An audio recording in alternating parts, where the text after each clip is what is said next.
दोस्तों, tax payers की सुविधा के लिए काफ़ी सारी फैसिलिटीज़ जो है वो अवेलेबल कराई गई है जीएसटी पोर्टल पर, जिसके बारे में हम इस वीडियो में डिस्कशन करेंगे। तो वीडियो में आगे बढ़ने से पहले चैनल को सब्सक्राइब ज़रूर कर लीजिएगा, बेल आइकन को प्रेस करना मत भूलिएगा, ताकि कोई भी इंपॉर्टेंट वीडियो मैं अपलोड करूँ उसकी नोटिफिकेशन आपको मिल जाए। तो पहले आपको एक छोटा सा जो इम्पोर्टेंट अभी रिमाइंडर है वो याद दिला रही हूँ, क्योंकि इससे रिलेटेड क्वेरीज जो आ रही हैं दोस्तों। अभी अप्रैल महीने की जब आप अपनी GSTR 3B की फाइलिंग करेंगे, तो अब आपको उसमें रूल 36 सब रूल 4 जो है, अगर आप चाहें तो उसे इग्नोर करके अपना पूरा ITC क्लेम कर सकते हैं। उसके लिए नोटिफिकेशन जारी किया गया था।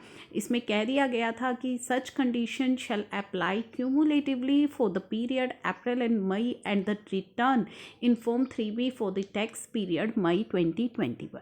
तो ये एक काफ़ी इम्पोर्टेंट रिलीफ है आपको, इसी वजह से मैं रिमाइंड करवा रही हूँ कि अभी अप्रैल के लिए आप चाहे तो रूल 36 सब रूल 4 जो कि हमारा ITC वाला रूल है, जो हमें कहता है कि हमें जो इन्वॉइसेस हमारे शो हो रहे हैं उनका तो हम 100% ITC क्लेम कर लेते हैं, लेकिन जो इन्वॉइसेस हमारे शो नहीं हो रहे तो 5% ऑफ जो हमारे एलिजिबल इन्वॉइसेस हैं उनका ही क्रेडिट हम क्लेम कर पाते हैं। अगर हम ज़्यादा क्लेम कर लेते हैं तो फिर आपको वहाँ पे 3B के अंदर वो रेड अलर्ट शो होता है, क्योंकि 3B अब हमारी ऑटोफिल आती है। तो अभी के लिए अगर आप चाहें, अप्रैल महीने के लिए चाहें, तो आप इस रूल को इग्नोर कर सकते हैं, फुली क्रेडिट आप अपना यूटिलाइज़ कर सकते हैं। लेकिन जब आप मई की रिटर्न फाइल करेंगे तो क्यूमुलेटिवली आपको इस रूल को अप्लाई करना होगा। जल्दी ही हम इसकी वीडियो भी आपके साथ शेयर करेंगे कि किस तरीके से, अगर अभी आप अपना फुल क्रेडिट यूटिलाइज़ कर लेते हैं तो मई में किस तरीके से आपको एडजस्टमेंट करनी है। तो ये तो एक इम्पॉर्टेंट जो है आपके लिए रिमाइंडर था। इसी के साथ दोस्तों, IFF की जो डेट है उसको एक्सटेंड कर दिया गया है 28 मई 2021 तक। अप्रैल महीने की मैं बात कर रही हूँ, और अप्रैल महीने में ही मैंने आपको बताया है कि आप अपना फुली क्रेडिट जो है वो क्लेम कर सकते हैं। इसके अलावा GST पोर्टल पर कुछ ऐसी फैसिलिटीज़ आपके लिए आई हैं जो आपके लिए बेहद काम की हो सकती हैं। हालांकि कुछ फैसिलिटीज़ पुरानी हैं जो पहले ऑलरेडी हो सकता है हमने शेयर की हो या ना शेयर की हो, तो ये एक समराइज्ड फॉर्म में आपके साथ शेयर कर रही हूँ इस वीडियो में, ताकि आपके लिए एक रिमाइंड भी हो जाए। और अगर पहले आपके साथ मैंने ये शेयर नहीं की है तो आपके लिए काफ़ी हेल्पफुल रहने वाली है। पहली है कि एक तो नॉर्मल है कि रीसेट बटन आपको दे दिया गया है GSTR 1 और IFF के अंदर, और रीसेट बटन का यूज़ आपको कैसे करना है वो आप भली भांति जानते हैं। अगर आपने कोई डाटा सेव किया है तो रीसेट बटन का यूज़ करके आप उसको जो है क्लियर कर सकते हैं। नेक्स्ट इसके अंदर जो इम्पोर्टेंट चीज़ें ही मैं बता रही हूँ। उसके बाद दोस्तों, ITC 03 जो है, existing tax payer while opting for composition scheme अगर ऑप्ट करनी है तो they are required to file, उनको डिटेल्स फाइल करनी होती हैं अपनी स्टॉक डिटेल्स फॉर्म ITC 03 में, और अपने स्टॉक पर टैक्स देना होता है। नाउ एक फैसिलिटी दे दी गई है GST पोर्टल पर to such tax payer to file nil form GST ITC 03 की, वो नील फॉर्म फाइल कर सके। तो ये फैसिलिटी भी आपके लिए अवेलेबल करा दी गई है। ये कुछ फैसिलिटीज़ हैं जो नई आई हैं, जिनके बारे में मैं डिस्कशन अभी यहाँ पे कर रही हूँ। Editing the auto population of some data in GSTR 3B। तो आपकी GSTR 3B, जैसा कि मैंने अभी आपको बताया कि रूल 36 सब रूल 4 जो हमारी बात करता है अवेलमेंट ऑफ प्रोविजनल ITC की, हैज़ नाउ बीन रिस्ट्रिक्टेड। वो रिस्ट्रिक्ट करता है आपको 5% in excess of the eligible credit, जो कि आपकी 2B में शो हो रहा है। क्योंकि आपकी 3B ऑटोफिल होकर के आती है तो वहाँ पे आपको ये रूल जो है अप्लाइड होकर के आता है। In case tax payer decrease the liability the ITC availment by editing this value beyond the threshold 5%, तो आपको एक वार्निंग मैसेज शो होता है। तो उसी से रिलेटेड जो मैंने आपको बताया है कि आप इसको एडिट कर सकते हैं, जो ऑटो पॉपुलेट आपको 3B में होकर के आ रही हैं ये वैल्यूज़, आप इनको एडिट कर सकते हैं। ये एडिटेबल वैल्यूज़ हैं और आप अपनी रिटर्न को फाइल कर सकते हैं।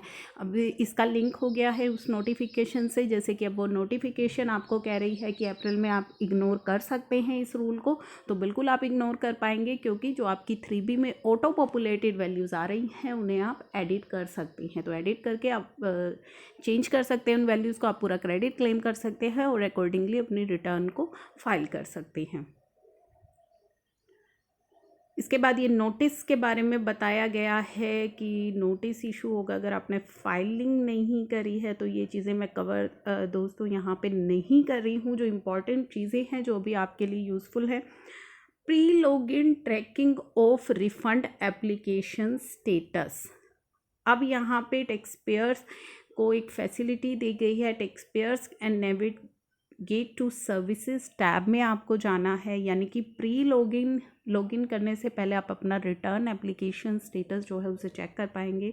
आपको सर्विसेज टैब में जाना है, ट्रैक एप्लीकेशन स्टेटस में जाना है, रिफ़ंड ऑप्शन को सेलेक्ट करना है, अपना ARN नंबर एंटर करना है अपना रिफ़ंड एप्लीकेशन जानने के लिए, उसका स्टेटस जानने के लिए। उसके लिए आपको GST पोर्टल पर लॉगिन करने की आवश्यकता नहीं है। तो प्री लॉगिन जो है आप चेक कर पाएंगे अपना status. This will display various stages of refund application के अलग अलग स्टेजेस आपको दिखाई देंगी। जो करंट स्टेटस होगा वो ग्रीन कलर में आपको दिखाई देगा और जो पेंडिंग होगा वो आपको ग्रे आउट स्टेटस में दिखाई देगा। तो लॉगिन करने से पहले भी अब आप यहाँ पे इसको ट्रैक कर सकते हैं। नाउ एक इम्पॉर्टेंट यहाँ पे enabling the tax payer with TRN to manually enter the bank account details in refund application in form GST RFD 01। तो जो टैक्स पेयर है जिनके पास ऑलरेडी ओनली TRN नंबर है were unable to file an application for refund, यानी refund application नहीं file कर पाते थे as they were not allowed to enter और add bank account details in registration module में। उनको अलाउ नहीं किया जाता रजिस्ट्रेशन के टाइम कि आप बैंक अकाउंट डिटेल्स एंटर कर सकें। To enabling the filing of refund application by such tax payer एक फैसिलिटी अवेलेबल करा दी गई है for manual entry of bank account details in form RFD 01 while filing an application for refund। तो ये काफ़ी इम्पॉर्टेंट है जो ये फैसिलिटी आपके लिए आई है।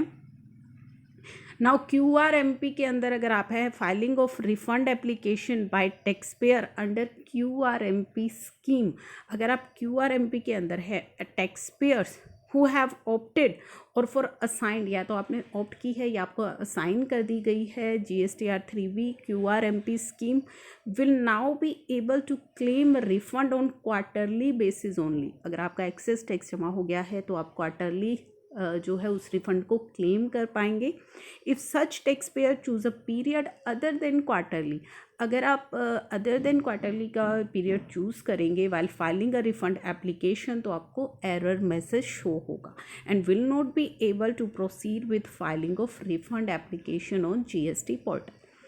तो अगर आपको क्लेम चाहिए, रिफ़ंड चाहिए तो क्वार्टरली बेसिस पर ही जो है आप होने चाहिए। इफ़ अगर आप क्वार्टरली से अलग पीरियड चूज़ कर लेते हैं नेक्स्ट पीरियड के लिए तो फिर आपको एरर मैसेज वहाँ पे डिस्प्ले होगा।